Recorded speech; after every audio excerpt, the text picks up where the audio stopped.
Hello everyone, it's Stacy. In the fall, I visited a cute little artisan type store in Maine and I bought this cute little heart garland made by an artist. Unfortunately, there was no markings as to who the artist was in the package that I got. So I can't give credit to anybody, but I'm pretty sure that this is sewn, but I love this. And what I wanted to do with this particular thing was to put it, this is the journal we happened to make last week, but I wanted to put it in one of my journals and even use it as a bookmark. Now, this is a little long for this journal, so it might be better off in a bigger journal, but I just envisioned that I could attach this to the journal and have it in there somehow like this. Maybe gluing down one little heart, but I just loved this. So today I thought that we would make something similar to this. I'm not going to sew it, but I'm going to make it with my circle punch instead of cutting out hearts. What I'm going to do here is I'm going to find some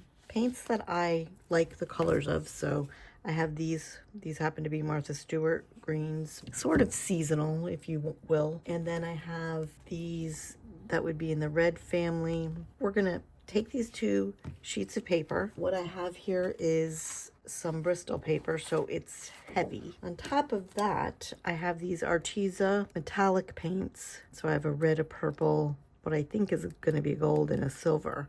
I'm just gonna paint these pages. So all we're gonna do is I'm gonna do one in the green family, one in the red family. Now I want this to just be a mess, like color wise. I just want color everywhere, because when I cut out those super small circles, I just want there to be a nice pattern on it is what I'm going for. I am going to start with some greens here on the paper like this.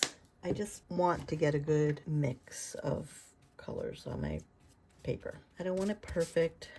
I want there to be a little bit of different colors everywhere.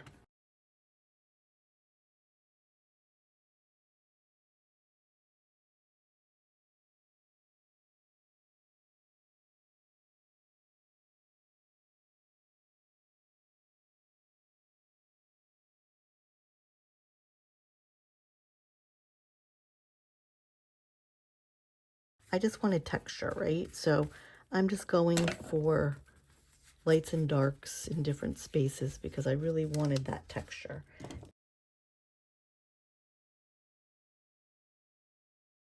Add more texture by stamping it with my paper towel a little bit.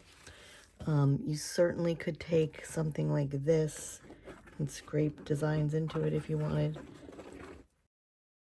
Okay, my circle punch is 1 inch, so I'm cutting strips into about 1.5 inches. So I have 1.5 inch strips of my painted papers, and I'm going to just start punching out circles.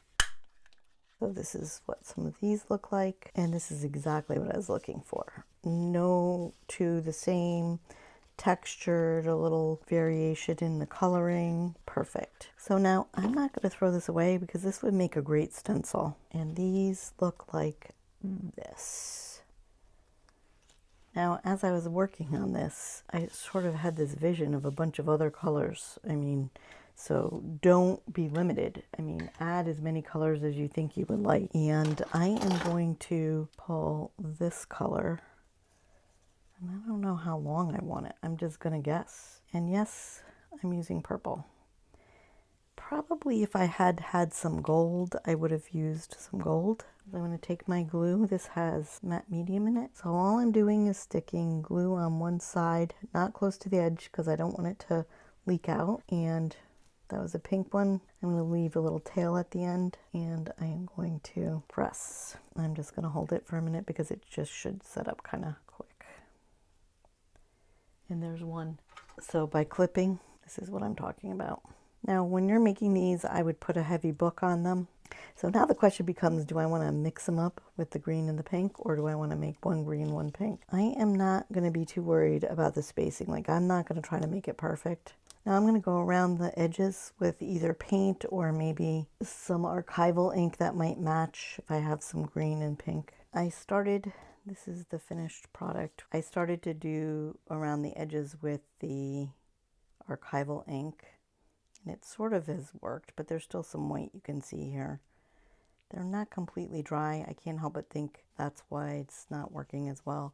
So what I have here is some amber color. Figured that was the best one to match this green color. So this is all I'm doing. And I used picked raspberry for the pink ones. So here's our finished product. Now I've made this as a garland, but you can just as easily make it like the hearts that I showed at the beginning to be an embellishment to an art journal. You could make it shorter, put these closer together. I did not measure these. I just randomly put the circles wherever. This is the journal. I actually made this in last week's video, so a week ago. If I remember, I'll link it. So this is the little journal we made as a gift that you could give, or you could keep it for yourself.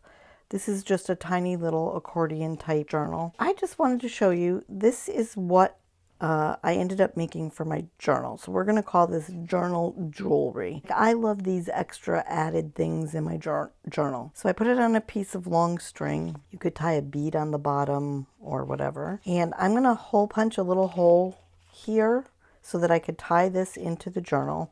And I have these, they're actually hole punch reinforcers, and I painted them so that they had some color. So I'm actually going to use these to reinforce the hole so it doesn't rip. I just have a regular old everyday hole punch, and all I'm going to do is I'm going to take a corner. This is not scientific at all. You don't want to go too close because you don't want it to rip, but you are going to, if you have reinforcers, you could use those like this.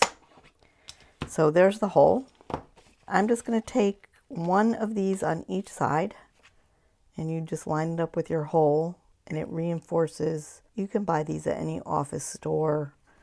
And then I'm going to turn it over and do it on the other side just as extra reinforcement. You just kind of line that up with a hole, and it just reinforces it so it doesn't rip. And then what I'm going to do is I'm going to take our cute little embellishments. So these are the circles that I was making. I used 3 of them close together on a piece of waxed thread, linen thread. And all I'm going to do is stick this through the hole, and I'm going to make probably a square knot. Remember those? Right over left. And I'm not going to tie it too tight. And then left over right. You tuck it through, and it should make a pretty good holding knot. I tied it a little too tight probably, but the square knot is pretty secure, and you can just clip your ends. Now I could have brought this up a little bit more probably. Let's try it. Let's see if I can do it. That's about good. So now I don't want to pull it as tight.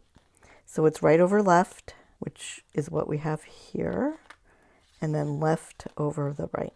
So now you could tie a little bead at the end or just leave it. I like things sticking out. I love that effect. This is unlikely to untie because it's reinforced with wax. And now you have little baubles. You can move around. If you could use it as a bookmark and put it anywhere. And I don't know about you, but I love that. So there's our journal with our added baubles or jewelry or ephemera or fodder, whatever you want to call this. And now we have this extra little bookmark. Again, you can dress this up with something, a bead, a button, or whatever you want. You could even just tie a knot in it, because even that would look cool kind of toward the end. So like that. And now it looks a little more polished and finished. And it's secure because you've used these reinforcers if you have them. You probably could do it without them. The other thing you could do is if you had collaged this page and made it a little thicker, either side or both sides, you probably wouldn't need something like this. But again, this is just embellishment to me and beauty and the things that I love to add to my journals.